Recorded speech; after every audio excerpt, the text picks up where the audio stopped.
Well, thank you so much for joining us at the NYC DAM Meetup. We are still the world's largest DAM Meetup with 700 members and counting. Today's topic, of course, is DAM and luxury brands. So we have two luxury brands. With very specific questions already in mind, how are you involved with digital asset management to start with so that we get feel and more understanding of what you guys do on a day-to-day basis? Please. Thank you, Henrik. So as far as where we are involved with digital asset management in GlobalIT, we really work with our clients and the end users to really be on their side in setting up the right creative workflow. For some organizations, GlobalIT is only going to be a product specifically focused on work in progress to go to that final asset. For some brands and really big companies, we're going to use GlobalIT as their digital asset management and final repository. So we're involved from the time that asset is being created, whether it's a photo, it's presentation, it's an InDesign file, it's a video file, all the way to how we're going to secure it, how we're going to make sure that we secure this access, we can share these assets, we can make sure that only the right people can see it, and we can enhance the visibility of the assets that are being managed. So really from the point of creation all the way to the distribution and the securitization of these assets. And then since we are web-based and a SaaS system, all the way to disaster recovery and backup, because we provide these services for our customers at the same time so that their IT doesn't have to worry about it. Hello. My role as a corporate archivist manager at the Estee Lauder companies is it was one a couple years ago to find a digital asset management system to organize all of our final assets, anything that is consumer facing. And our archives are strictly for our employee use. So that was one of my roles. The second one was to work with the vendor and our IT team, which is the technical team and the security, to see what would be the best fit and security-wise due to rights usage and lots of confidential material that we have at the archives. And lastly, my role for digital asset management is to upload content, to tag for metadata, to download, and also manage the system as our requests come in and fulfill them through Lightboxes. Sorry. So my role is a metadata architect, which is a kind of strange title. So one of my major tasks is to make sure that our schema is appropriate to our users so that we are actually fulfilling their metadata needs.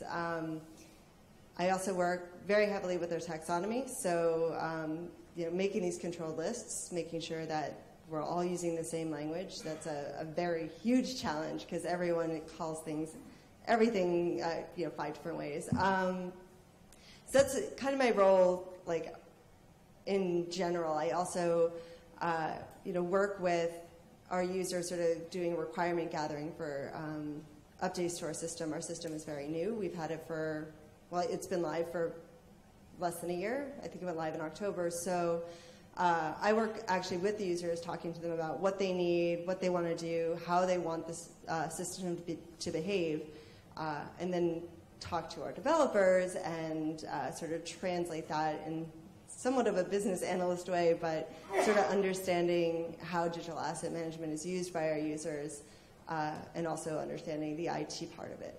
So that's my major role. It's okay. Oh, thank you. So next question. If you worked previously with a DAM elsewhere, how is working with a luxury brand the same or different with other organizations with a different mission? I can definitely answer that one. So before I worked at Tiffany, I worked at New York Public Library, and as you can imagine, NYPL is a very different beast than Tiffany and Company. The aims are very different. So before, it wasn't necessarily a DAM, it was actually more a digital catalog and a CMS because it was supporting the digital gallery in NYPL, and it was based on MODS, the Library of Congress standards. So it was very simple because all we had to do was use all of the fields from mods and tell the users, here are your fields, here's all your Library of Congress control vocabularies, go crazy. And they were librarians, and they knew what they were doing. And here at Tiffany, it's an entirely brand new schema that's made for them. It's a taxonomy that's made for them. They don't all understand using all these control vocabularies. And they also feel that they need to actually make it very pretty. That's one of the things I've noticed about luxury brands is that, you can give a librarian, you can give someone at MOPL, like, okay, here's your software. And they're like, oh, okay, and they just enter their fields. But with DAM, with luxury, it was like, this has to be shiny, it has to be new, it has to be like super easy to use. And you're like, there are a lot of challenges because you just actually even, not so much the functionality of the system, but just making it look nice is a huge difference. So it's sort of the difference in the two worlds. Mine is short. So we got our DAM system last year in July. It went live. Other than that, we did use Excel spreadsheets, and we still are using Excel spreadsheets to catalog material and use our server as kind of our DAM system in folders. So right now, when we use our DAM system, we do upload more requested material and also all of our advertising and commercials.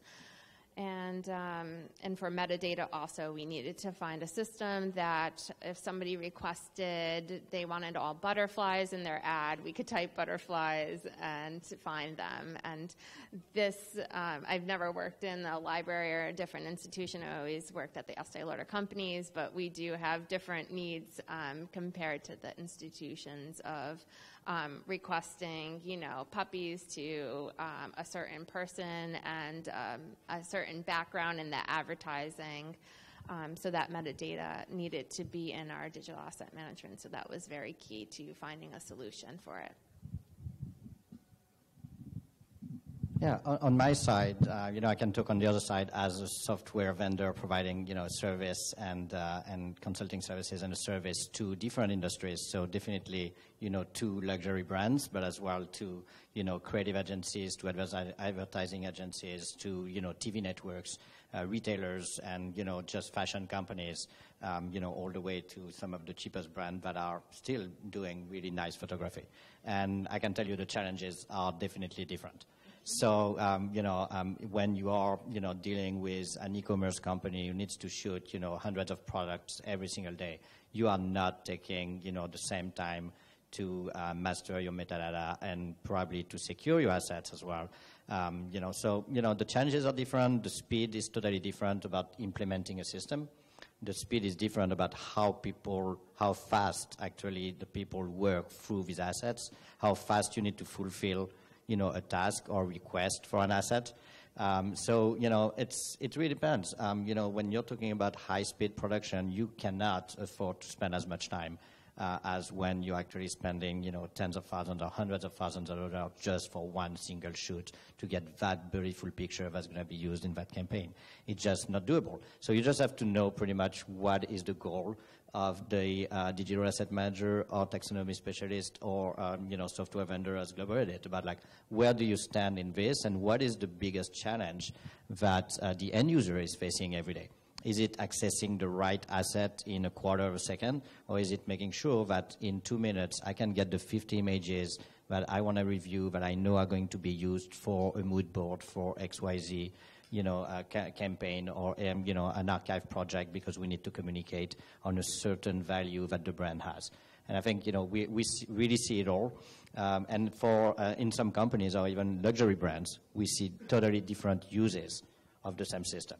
So the photography department is going to be so different from the archive department. It's going to be totally different from the PR and marketing. And they work at different speed. They have different ways of working. They might have different metadata schema, different ways of securing their data. And I think that's something that everybody needs to be aware of. It's not one system, one company. Everybody's happy. Everybody works the same way. It's something that we are learning every time we walk into a company, even if it's a luxury company. We're going to talk to basically 5 sub-companies within a company, and everybody's going to have different advice and different opinions on how it should be done. And I think that's a challenge that, we deal with every single day because we need to make these 5 sub-companies happy no matter what. Great. And that's a perfect segue, actually. So next question is, can you share some successes and challenges with digital asset management, please? So, successes is, happy customer. Melissa is here. So, that's the success. When you have, a brand that never had a system, never had a way to fulfill the request for, photography or video, and now can actually share with any of, the Estée Lauder brands, being able to, fulfill your request in a matter of minutes, send a lightbox, like here are the 2 videos and the 5 pictures that you're looking for, and make sure that you're actually providing the right content. That's a success. For some companies, it's going to take 2 days to get there.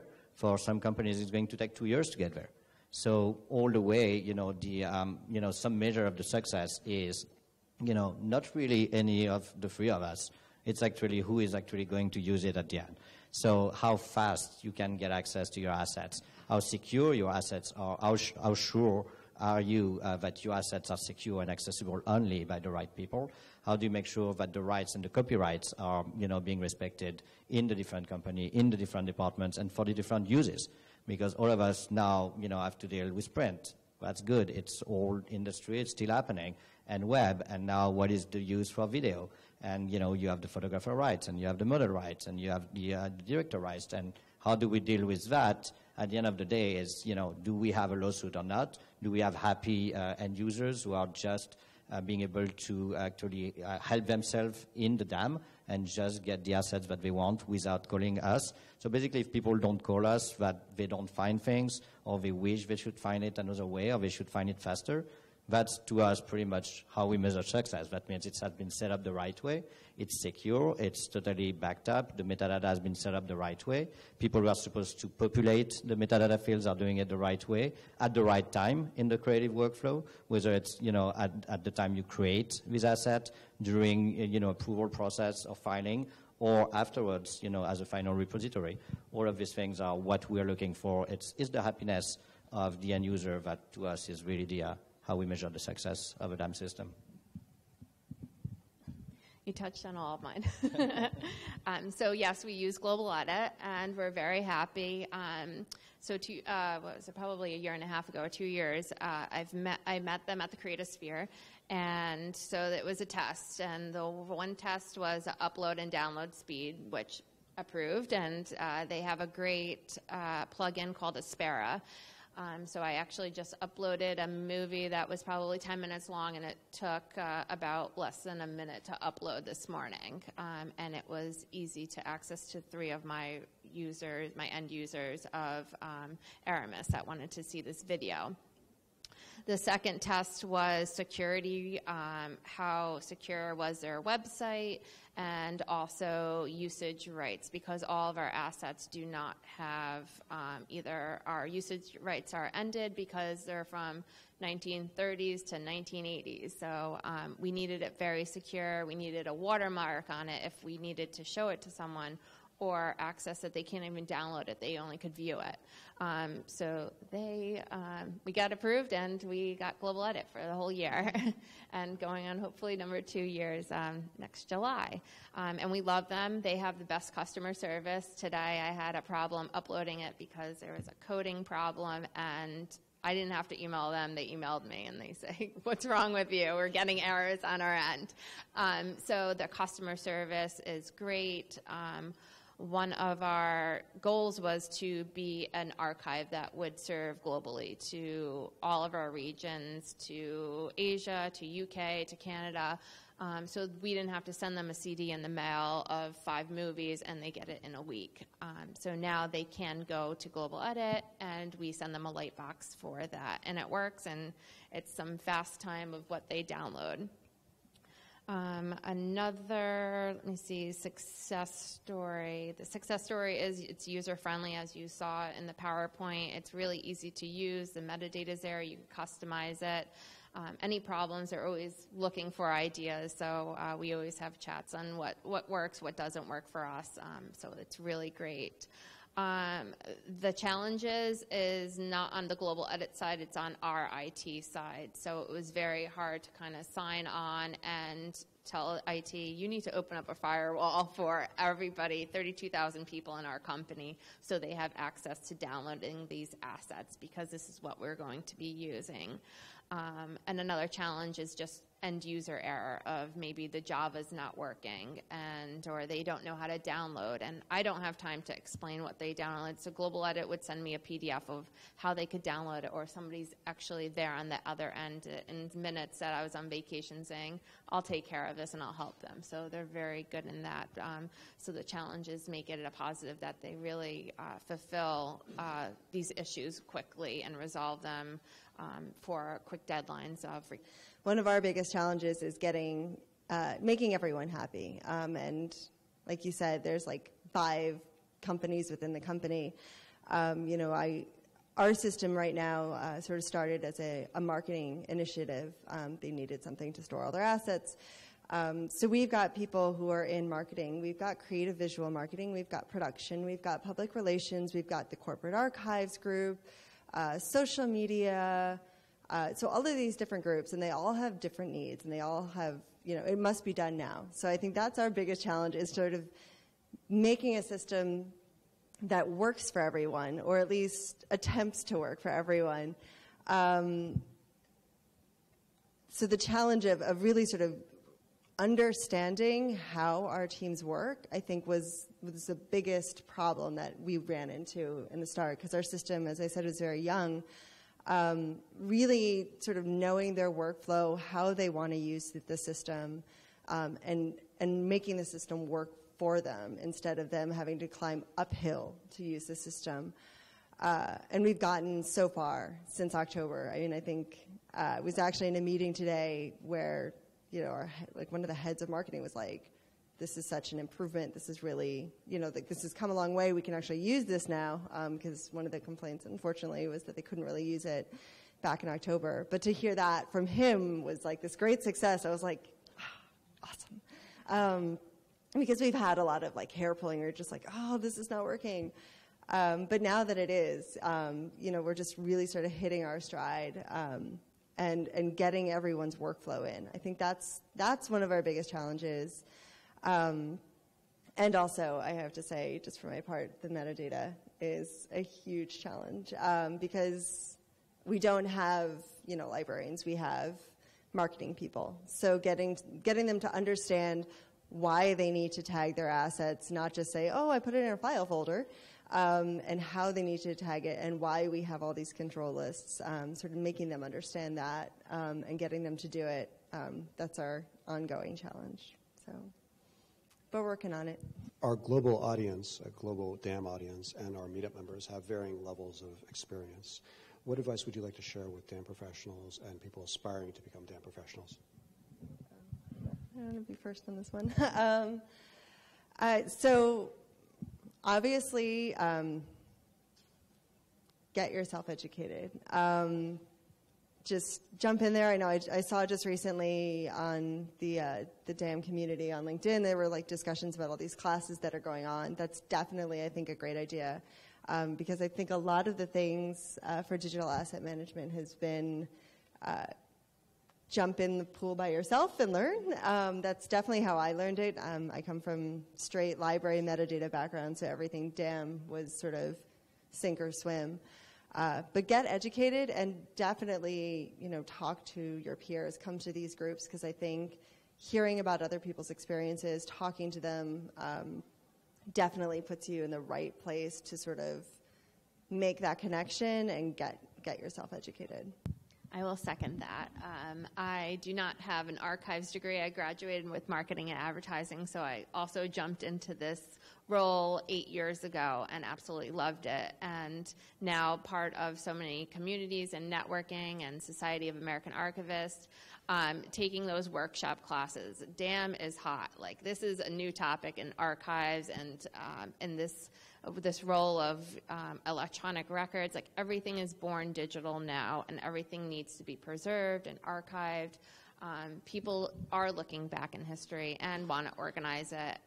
So take those classes. Network internships are great. And the more practice, and if you're looking for a DAM system, it's always good to, get those key things that you're looking for and network. The way we found Global Edit was we loved them, but we also wanted some reviews. So I had to speak to other people that were using them and find out what those pros and cons are. So if you find that person that works in the same field as a business archives or an institutional archives, definitely work with them and find out what their system is, what works for them, and take it from there.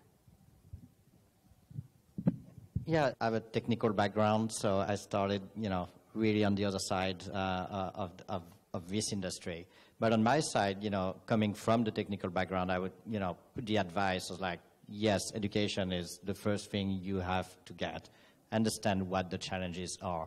But, not only the tools to actually solve these challenges or address some of the things that need to be addressed, but the end view of what an organization is trying to achieve or what an organization is not achieving by not having a DAM. So I think, just taking, a step back sometimes really help understanding what are we trying to achieve, what are the biggest challenges that the organization is facing today. Is it a matter of security? Is it, and then this is where your education is going to go. Is it a matter of searchability and how we access these files and these metadata and assets? Like, this is where your taxonomy background and education is going to help you. And, going back to, the end user role and the IT and legal and like what are they looking for in the DAM, or why do they not implement something? Like, why is there no DAM in my company? And, like being able to answer these like really, basic question at the end of the day, like why am I in this industry? Why am I even working? Once you understand really clearly what the answer is to these questions, like the education is really going to get you to the next step, like what should be the tools that I'm using? And then, the LinkedIn group and the meetups and all the industry, conferences are really, and of course, go to school, take classes, to make sure that, you're getting the right education to solve every and each of these challenges and know what is out there. So it's a lot of time about, read, talk, meet people, network, see what works, see what doesn't work, discuss if your challenges are actually the same one than the person sitting next to you. Because there's a big chance that, we all have the same challenges in this room. We're trying to solve the exact same problems, whether we are in one industry or another.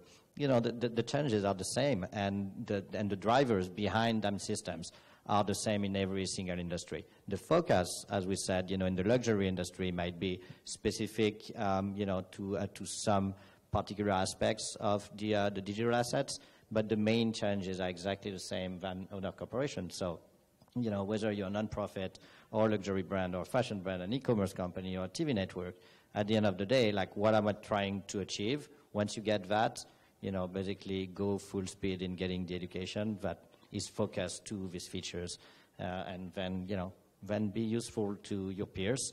That means share this information, whether it's about vendors or it's about technology or it's about just things that you happen to know. And, usually people will give it back to you. So that works. Sorry. I just wanted to add one more thing. Don't be afraid to specialize. I'm not saying be super narrow, but I feel like there's so much to DAM that you can really get lost trying to learn everything about it. So if you find that you're really good at X part of it or Y part of it, don't be afraid to that's my thing. Yeah, I do DAM, but I'm really good at taxonomy too. And let me at it, I'll go for it. Because I feel like you can come at these jobs sort of in a roundabout way. You might not have the digital asset manager title, but you might start, doing metadata, you might start doing taxonomy, and then suddenly you're sort of balled up into that role. So don't be afraid if you're only focused on one thing right now. You might get much larger. So next question. Are luxury brands finally finding the value in digital asset management? I think so. I think the answer is yes. It took a while. It definitely took a while. Now, where are all the luxury brands in that, in that path, and how far and how fast have been there to actually adapt to them, or do they have a them today? The answer is, not yes for all of them, and everything is set, and basically we don't have a job because everything is set and it's working. That's not the case. So, I think, luxury brand definitely now value their digital asset totally. They know that there is a value in that picture. They know that there is a value in that video file that Melissa was talking about. They know that, there is a value in being able to search it in 1 second because of the right taxonomy that has been set. Now, how fast are you getting there?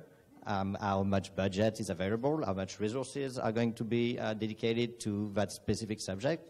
That's really a brand-by-brand discussion.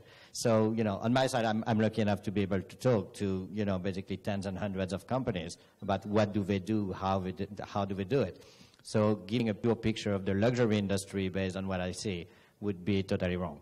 Because I can tell you that small companies, big companies, old companies who are like 5-year-old and that you see in the news every day because they're just booming, these needs are a little bit different.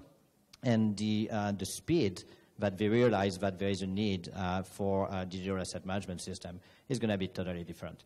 So I think that everybody in the luxury industry now understand the value of the assets, how fast they can go to dedicate resources and budget to actually have them, protected and secured and make sure that they are actually organized the right way is another story. But the value, I think, is here in the entire industry to me.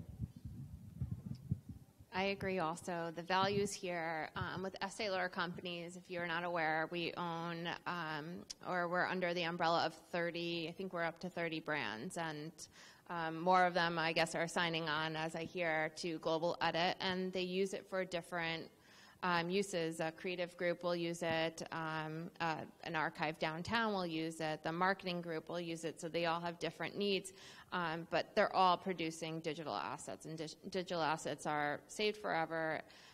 The need on our end was our server that we couldn't locate anything, and we needed to organize in a way that we would understand and also our users would be able to search and find things, and it was successful. So it is very big in our company. And moving to an easier way to upload and download and manage all these assets in one user-friendly, web base. I'm not really sure what to add on that because it's absolutely true. They do understand, like they know that they need it, but I'll just second and third that they know they need it, but I don't think they understand what it takes to have it. So a lot of the challenge is sort of saying, okay, it's great, you're on board. We need you to do X, Y, Z, 1, 2, 3, 4, 5, 6, 7, 8. And you're like, all of this stuff. And they're like, wait, we can't just throw it in there and there's metadata. And you're like, no, sorry. Someone actually has to do that. So it's the buy-in is there. Now it's the actual work. So next question, what type of digital assets do you or your organization manage, and what are the specific challenges you see on specific formats? So as I said, we started our digital asset management as sort of a response to our marketing department's needs. So our digital assets are primarily marketing assets, and that runs the gamut between, photos of, product, which I have to say, when you have that in your digital asset management for Tiffany, is a beautiful thing. You can get kind of lost looking at all the product shots. You're just like, oh, so pretty.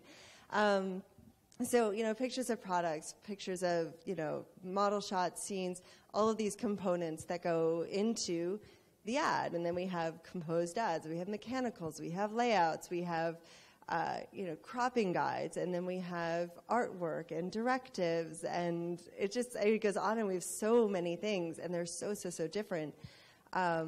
So, we've been creating a massive metadata schema and a massive taxonomy.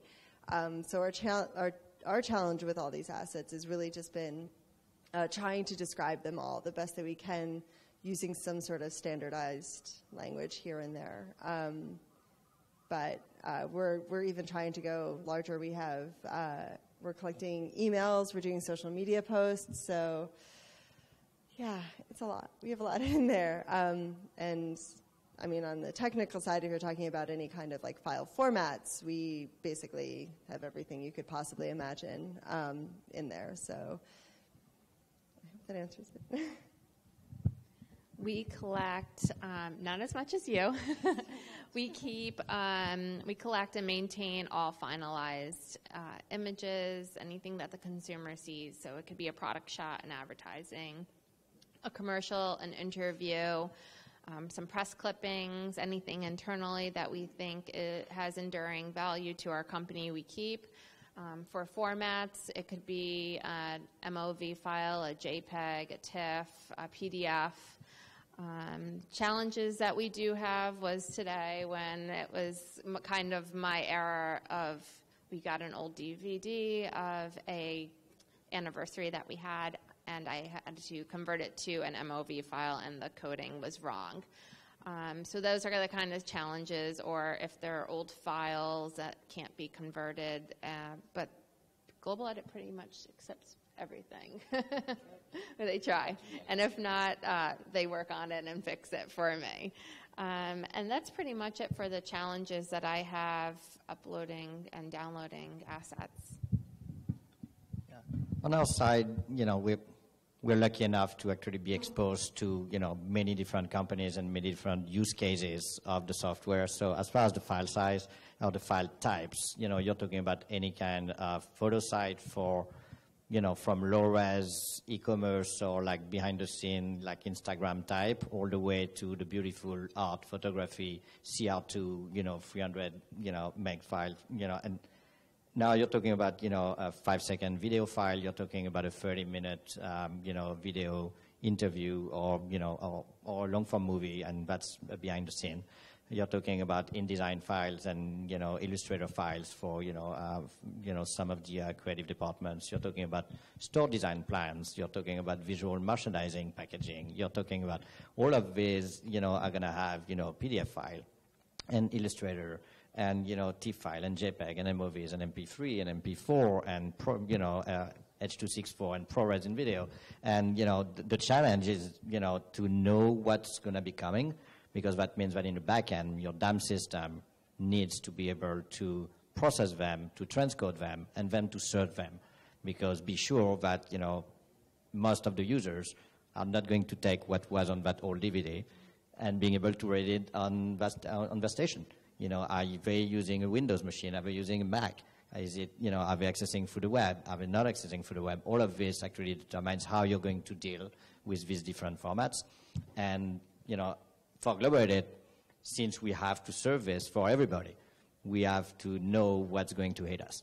So we're always on the lookout on new formats that might be coming out, new compression format, new processing, because we need to serve them no matter what. Because nobody's going to tell us, hey, I'm going to start uploading this file under this compression, and I want to make sure that it looks nice. Basically, there is an assumption to the DAM vendor and the software vendor that I'm going to upload my file, and it's going to look nice over the web, no matter if I'm using Chrome or Firefox. I just need to look fine, or my iPhone or my iPad as I was there. The end user expects it to be rendered, to be secure, to be able to be shared in different formats. And accessing that with that, pretty much you need to try to figure out any kind of file that might actually be handled and gathered by the archive department or the library, the digital library, and make sure that you secure it and you can handle it with no issue. Can you speak about the internal challenges that you've seen, and maybe even a success rate to internal adoption of DAM? Yeah, I think it's key to go back to one of Miguel's point earlier when you talked about taxonomy and metadata, and you're like, and it needs to be maintained. So I think you have like two steps in the life of a DAM system in any organization. You have identifying the right system and then implementing it. So here you have the adoption by the IT team, by legal, by the digital library, by the archive department. These are people that live through the system, already know the value, already know why it's here, understand all the intricacies of the system and the challenges that you're trying to address here. The biggest part is actually the adoption by the people who actually don't care about what you do. And there are a lot of them out there. They just don't know what the system is for. What is the value? And why should they put that extra effort to put that metadata in? What do I get for it? I'm never going to search by, the campaign name, the product ID, and the SKU number. I don't care. Yes, but guess what? You have 5,000 people who are actually going to search for it in 2 years from now. So this is, education. This is about putting the value and, making sure that everybody in the organization understand why we're doing this at the company level. This is not a department thing. This is not a one use case thing. This is, an enterprise level system. The reason why we're doing it is that, Estée Lauder Corporate Archives can send a document within minutes, no matter what brand it is in the group, and no matter where you are, on Earth, you're going to get it in a matter of minutes. If you want to make sure that you're going to search for that beautiful ring out of the Tiffany digital library, it needs to be referred the right way. And all of this is work. So if there's the adoption of, I'm using the system, I know where to click. But then there's the adoption of you are required to do that. And this goes from IT to, the end user, to people who upload and people who download and people who request. How do you request an asset? How do you track the request? How do you, what is your response time? And all of this is education all along the way to the end user. It's education to the decision maker about why are we doing that? Why do I need an hour with your team this week to train them on how to access the system, how to get the best value of it? Because people will only do that if at some point they see a value for themselves. I think it's part of who we are as human beings, as generous as we can be, and everybody is going to be always thinking of his neighbor here. But at some point, if I really don't see a value, the adoption is going to go down. And this can happen in 1 week, it can happen in 1 year, it can happen after 2 years, but no matter what, there's a huge cost in picking up after when your assets have not been filed the right way, or your security has been compromised, or your DR site or backup has not been handled the right way, or metadata was not complete. Going back to hundreds of thousands of digital assets is a nightmare. That's a nightmare that you want to go through when you build the library. That's not a nightmare that you want to go through on an ongoing basis. So, adoption is every day. Every day show the value. Every day show back the benefits to the end users so that they actually, see the value, buy in, and actually then do their part so that the system keeps getting better and brings more value to everybody. Our buy-in was easy for our department just because we acquired about 80,000 photos of Estée Lauder going back to the early 60s. It was of the family, it was of corporate, it was everything. And I had 3 people scan all the materials, and it's what next? These are awesome assets, and we need the company to know about that. And when we have a request, how are we going to facilitate this that we could send all these assets to them? So that was our kind of buy-in speech to my boss, to IT, to our business relationship manager, that we really needed a system that we could not use Excel and not take, buy, 4 external hard drives from Staples and buy DVDs. So it was definitely a cost savings in the long run, and it worked. The metadata, we've been working with Global Edit for a year. Everything is not up, but it is a challenge because now we're fixing the metadata. We're fixing all of the file names, so everything is correct, so we do not have to take it down and redo it again. So we want it to be perfect before we put it up there. The success story is it's all about metrics in my company. We need to report metrics of what we do in my department. How am I going to validate my budget and the people that work for me? So Global Edit has a great reporting tool of what I'm uploading and how many people are downloading it and what they're downloading. And it was good to, at our end of our fiscal year in July, it was good to report that and to show now the percentage of how many people are using it next year, next July, and so on and so on. So we're able to report that. And globally, too, it's a success story that we could say yes to our end users, and they're happy. They're very happy that they're getting material within 24 hours. I was working downtown. I wasn't at my office, and I had my iPad on me, and somebody needed a photo. I simply went on my iPad, sent it to them through a light box, and within 5 seconds, they're like, "You're amazing. How did you do this?" So it was happy. It was great to hear all these success stories through our end users, and that will make them come back to us to request more material.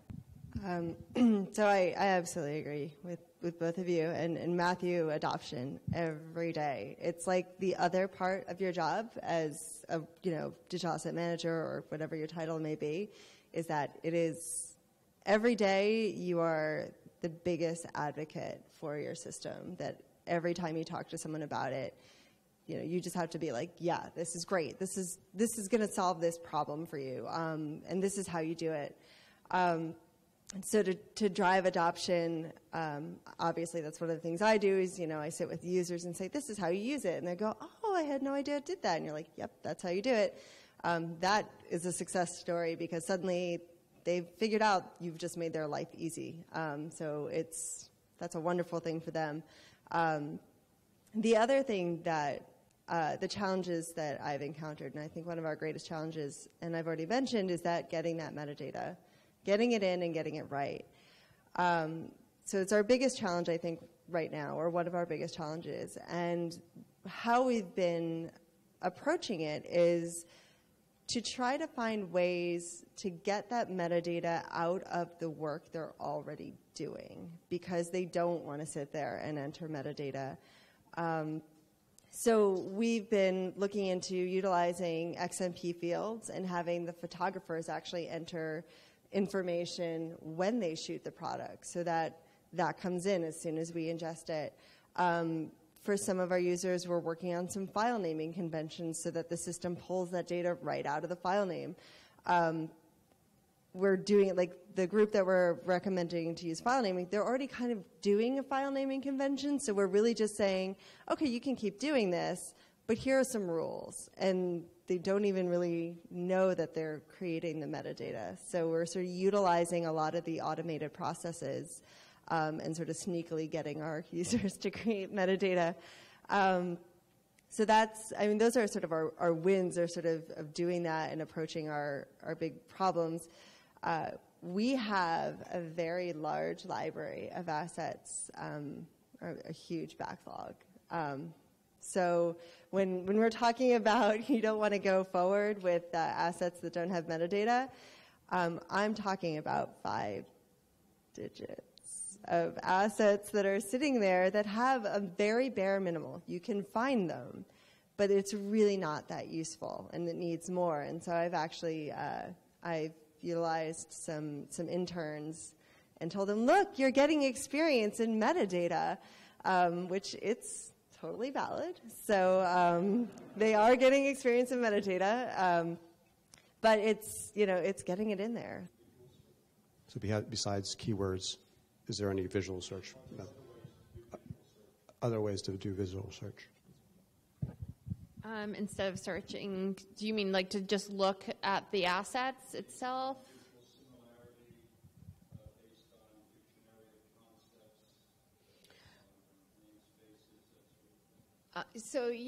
What we do, for example, for an ad, we would tag it Estee Lauder, we would tag it with the headline, we would pretty much describe the entire ad, what it looked like. So you could search it through that. Instead of going in the search field, you could click on the photo and all of the information would come. Global Edit also has like a gallery. So if you don't know what you're looking for and you wanted to look for the 1960s ads of Estee Lauder, you could just click on a file folder that says 1960s ads, like the way we organize it, and look through the gallery. we're always trying to make our system better to reach this kind of functionalities here. There are so many challenges to recognize the butterfly from the next butterfly, to be honest with you, and from the one face to recognize, my face from your face. So we've experienced a little bit with face recognition with Low Edit. We deal, in the media and entertainment business. We do a lot of talent approval. So, basically we need to make sure that the three of us are being tagged because we have different contract rights on the approval of our images and key rights. And, when we work with, a lot of, TV networks or like photo studio or photo labs in Hollywood, that's what they use Global Edit for. So we're working on it, knowing, is face recognition there already to have an accuracy that is good enough to give you more value than what it takes to actually correct it and make it accurate afterwards. We are not there. So our experience is that when we experience with shape recognitions, butterfly recognition we haven't tried, but pretty much the same, face recognitions, like what is our accuracy rate and how much time are we going to save compared to basically having somebody clicking on our three faces, like Facebook, and say, yes, this is Matthew, this is Melissa, this is Abigail. So far, still faster to click on our face than getting the results and then correct it because basically we look alike. So that's our experience. I'm sure, in the next 5 years, every single aspect and every single content of an image is going to be able to be identified and tagged. But I don't really know even technologies today or software packages today that are integrated with DAM systems that actually take care of that. But if you have some, I will be more than happy to look at them because we know how much value it can bring for any brand to be able to look at a product, know exactly what this bottle of water is and how many of these images or videos this bottle of water has been displayed in.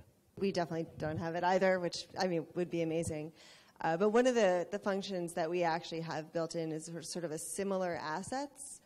And basically, yes, most of our searching is done on the field, but we've also designated, for each asset type in our system, shared characteristics. So, if I have a, Shalom Harlow ad and, all that metadata on one of them, there'll be a box that says similar assets, and then there'll probably below that be anything that we've determined to have shared characteristics. So you will see like 6 more ads with Shalom Harlow, or maybe the same collection, depending on the fields that we designated as to be a similar asset. So unfortunately, it's not as cool as facial recognition, but it's at least one way you can sort of browse the assets in the digital asset management system without actually, clicking a campaign name or typing in another subject.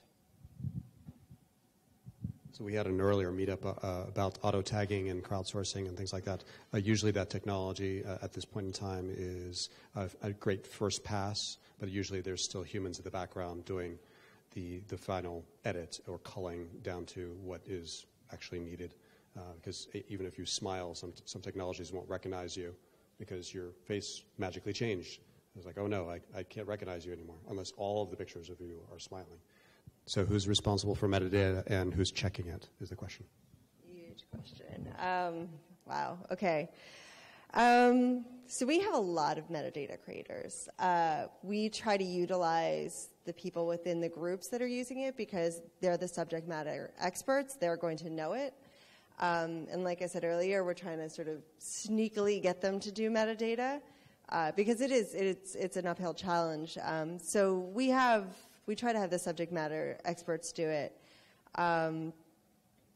Barring that, like I said, I've got some interns. I would love to have someone, full-time because that would, it's sort of a liaison position where they, work so closely with these assets, with these groups, that they really do start to learn that vocabulary and learn all of those assets so that they can just easily tag it.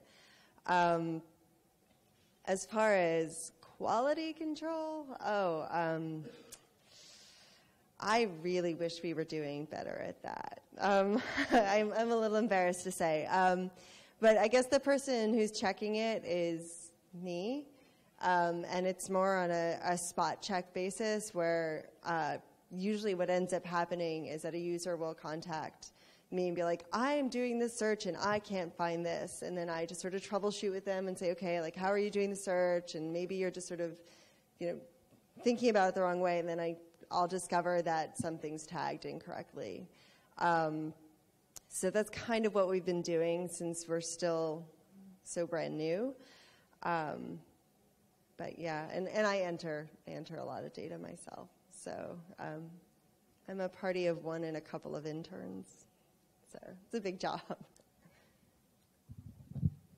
I also enter the metadata, but within my team, I do have 3 archivists that work underneath me. I have a consultant that has been working with the company for now going on 40 years, so she's kind of like historian to look at these old photos and identify them and maybe work with one of our interns or attempts that we have that day to describe that photo or describe who's in that photo. We do have temps doing it, and I don't like really giving them the job because they might not know what it is or might describe it wrong. They could name it a puppy and we name it a dog, or could be, I don't know, a ring and they call it a diamond ring. So the metadata is a little bit off on that. So quality control, I have to admit, yes, we are lacking on that too. So you're not the only one. And then, yeah, I do it myself. So it's just strictly the archives team. We rely people to send us metadata with the assets that they send. But if they're cleaning out an office and send us 10 boxes, we obviously know that they're not going to send us 10 pages worth of metadata of what's in that box that we need to digitize. So we do all of that work. The good news is a lot of people are using Lightroom and Bridge. A lot of photographers are using that. So they tag all of their metadata, which is awesome. So when I upload an asset, all of that material is there. The event that this person was at, the person who was in that photo, the rights, who the photographer is, because that's always an issue going back of, can I have this asset? Can we put it in the New York Times? Well, we don't know who the photographer is, but when that asset was uploaded, we knew who the photographer was. We knew to contact them ahead of time so we could release and get some usage rights out of that. So, but metadata is hard because we need to put it in, and I always have this argument with other archivists and librarians about like more product, less process. We do more process on it. We're describing this book that I have and to the T of, the fabric on it, how many pages are on, rather than them saying one blue book. So we describe it to a T because we know our users are going to say, send me that blue leather book, instead of we search for a book and we get 25 different images. So it could kind of search all the way down. So metadata is always key for us and our archives because they are very, they request very odd ending things that we need to describe. On our side, I must say, we see it all from, dedicated archive department like Melissa is going to have, an entire team, receiving assets that have nothing. It's a box of archive. Like, deal with it, that's 1958. And, good luck finding out who it is. But that's part of what we do. All the way to, people requiring the digital text and photographers on set to actually enter metadata. So we actually built in Global Edit ways that you can force users to actually enter metadata. That means you're forcing the naming convention. You have 20 fields of search. I'm going to pre-populate in your upload job 5 of these fields. I'm going to ask you to enter another 5. Now I'm already halfway done. I have 10 of them being done out of my 20s. So we know it's critical, and it's especially critical when you're dealing with third-party people who are going to provide assets to you. That means, what does the photographer care about what's going to be used, in your system and how you're going to use it? Most of the time, they don't. So the only way of making sure that your metadata is going to follow what you want is to actually, set it up this way. That means setting up which fields you're going to pre-populate, which fields you're going to require upon upload. Now, that's how much, how you can use the system to actually force business rules that really help getting like halfway there. Now, the second half, that's down to manual. Let's look at this picture, look at these fields, and yes, let's get the date of shoot. Let's get who is on the picture. Let's get the name of the campaign. Let's get that SKU number for that ring. Like, the description of the blue book. Yeah, we have software that can recognize it's blue, but you know what? We're going to call it like sky blue. Nobody else except these two people in the department know that it's sky blue because that's a color that we've been using for the last 30 years. And this, it's still human beings, thank God. I think it's a good thing that humans still have value in that process. But we see it all from, behind the scene. We have, a lot of things that come from legal, asking who enters it. We have people who actually deal with their legal database to actually feed GlobalEdit at some point, and we're going to ingest the system with rights and contracts and expiration dates directly coming from legal. So in the entertainment business, that's really common. So we have, art directors are going to, put ratings directly in Bridge. In that case, yes, the art director is actually feeding metadata and status in GlobalEdit. Now the photographers might do it, the digital tech might do it, the retouchers, might actually do it with a version number or anything like that. Camera settings, technically you can say that, Canon and Nikon actually feeding your DAM system because, all our camera settings when you actually took that shot, or that video file actually goes as a metadata and is ingested. So technically it still enriches your metadata. Are you going to search for the type of lens that has been used? No. But is it there? Yes. Is one day going to be useful for whatever reason? Since you don't know, probably better to actually ingest it and see if anybody actually wants to use it later down the road. So what's being done to protect your digital assets and your cybersecurity? In GlobalEdit, the goal of GlobalEdit is to have one central repository where the teams, either internally or externally, can find the assets. And I think that's one of the first things you want to do to secure it. Eliminate the copies that might be on somebody's desk, on somebody's desktop, on the drive that is right here that nobody has any idea because it's been here for 6 months. So I think your first step is get something central, set a repository, and set the rights of who is going to have access to it. Once you make sure that people stop storing local files and like pieces of files and collections on different parts of the servers, if you have, that scattered way of storing assets, basically, you have no control of what's going on because that means it's outside of your DAM. That means you don't know who accessed it, you don't know who printed it, you don't know if anybody took a USB key and actually left home with it. So your first step is actually get that central repository, whether it's web-based or locally on your servers, but you need to have it, as a central file system. Once you have that, securing your files is really based on how much visibility do you want to give to your library.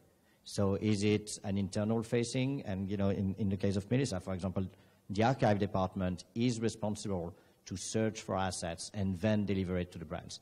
We have, other of our customers at GlobalEdit and users who actually expose the library to everybody in the company and use the system as, self-service library. That means that they have a way to secure assets within the DAM. That means depending on who you are, what department you're from, what your responsibilities and rights are in the system, then you're going to be able to view, search, and do different things in the system. Maybe you have access only to the approved images. Maybe, as soon as, an asset expires and, the photographer rights just expired, you don't have access to it anymore.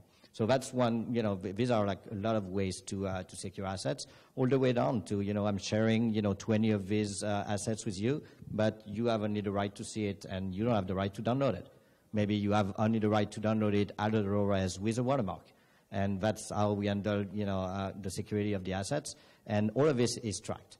So at any point, Melissa was mentioning reporting. If you want to check who downloaded a file or every single file downloaded by any of the users of GlobalEdit, you can see it in a click if you are an admin of the system. So but really, make everybody accountable. Having a tracking system is in your DAM is, something that looks for a lot of people like, okay, that's like, putting the police in the company. Yes, because we are trying to secure our assets. This is how important our digital assets are for the brand. So we need to know who is doing what, and we need to make sure that we are the one controlling who is going to be able to do what on these assets. Can you receive and then share it with somebody else? Can you not download? Can you have only a PDF version of the file as a RAW-res? All of these things is what is being designed when you actually set up your DAM. And, so central repository, user rights, Are you exposing it internally or externally? And then, what kind of disaster recovery and backup do you have? Because securing it is not only about, misusage or like wrong use. It's as well about losing. Secure is like, I lost it. It's not here anymore. Making people realize that this drive that is sitting in on this desk is not safe. It's not safe because somebody can take it, but it's not safe as well because this drive might actually crash. And that means you lost 10 years of archive. So, as Matthew said, we only have 5 users on Global Edit that could enter metadata, that could upload assets, and delete assets. But our end users could be thousands to 10,000 to 20,000. And so our assets are on our local server, and they're also uploaded to Global Edit. And technical-wise and security-wise, I don't know, but it has been approved by our IT team that they are a very secure website. And I'm sure if you have any questions, they could go in more detail about it. But I stayed out of that conversation. I said, as long as we got the approval, it's secure, it's fine. In terms of request, there could be a new person that's coming in that really doesn't understand the archives but wants all of these advertisements, these old advertisements that we don't even have the rights to. And when those requests come in, it's kind of like, oh, I feel like I'm walking on some eggshells with this. And if I give them all these assets, they could download and put it in a presentation and put them up on the screen, and it's on YouTube. So that's why I couldn't show you anything today. I would love to show you our digital asset management, but how it works.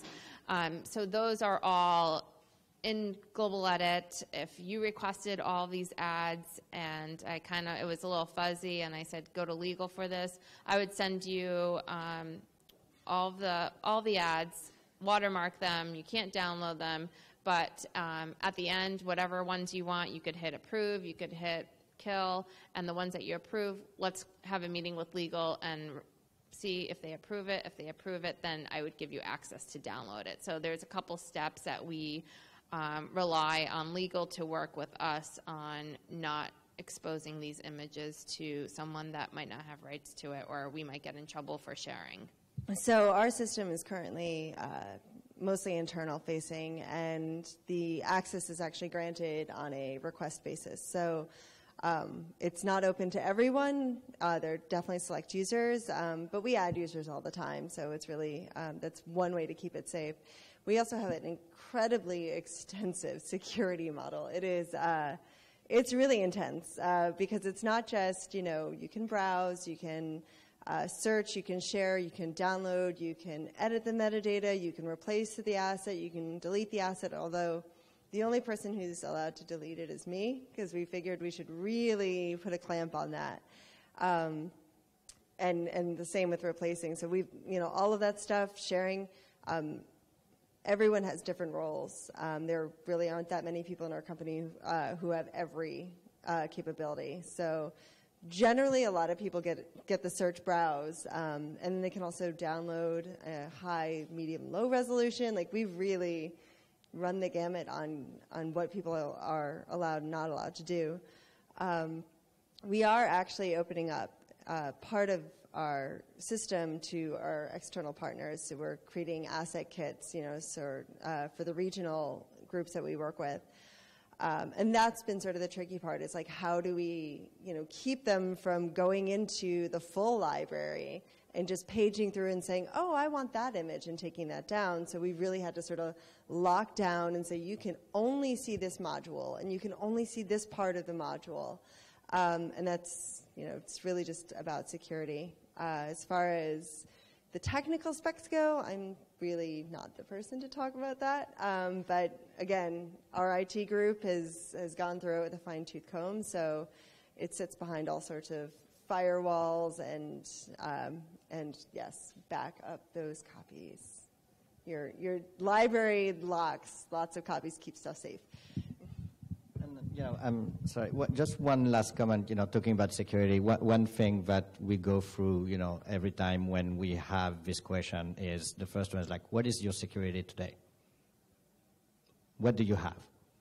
Or what is your fear? Your fear that this file can be accessed. Let me take your drive here. How do you know I have it? So let's compare to what you have when you don't have a dam. Let's start with that, because right now you don't even know it exists, you don't know where it is, and you don't know who has it. If you actually can answer this question first, I think you're going to relieve a lot of the stress and the questions about security. It's like, I already gave you a security that is like 1,000 times higher than what you used to have 10 seconds ago. Let's start with that. So, and when you add backup and you add disaster recovery, it's like, okay, do you think it's better with or do you think it's better without? Now let's work together to make sure that we go from 1,000 times to 1,000,000 times higher security for your assets. Because one thing that is true is that people will find a way to get access to these assets, and they will find a way to use them because they have a job to do.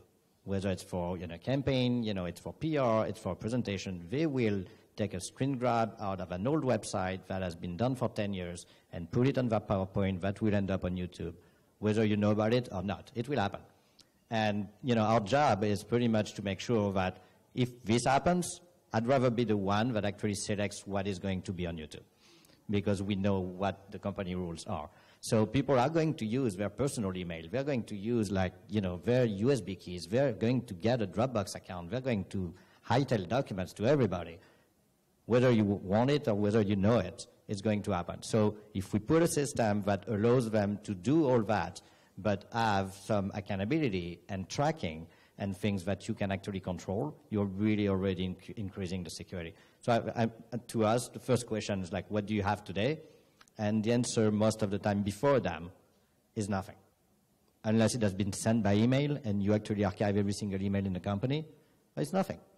Any system is going to be used. People are going to take CDs home and DVDs and USB and leave home with a contract or a screenshot of something, and they're going to use it. So if you already cover these points, you're already mile away more secure than before the dam was actually implemented.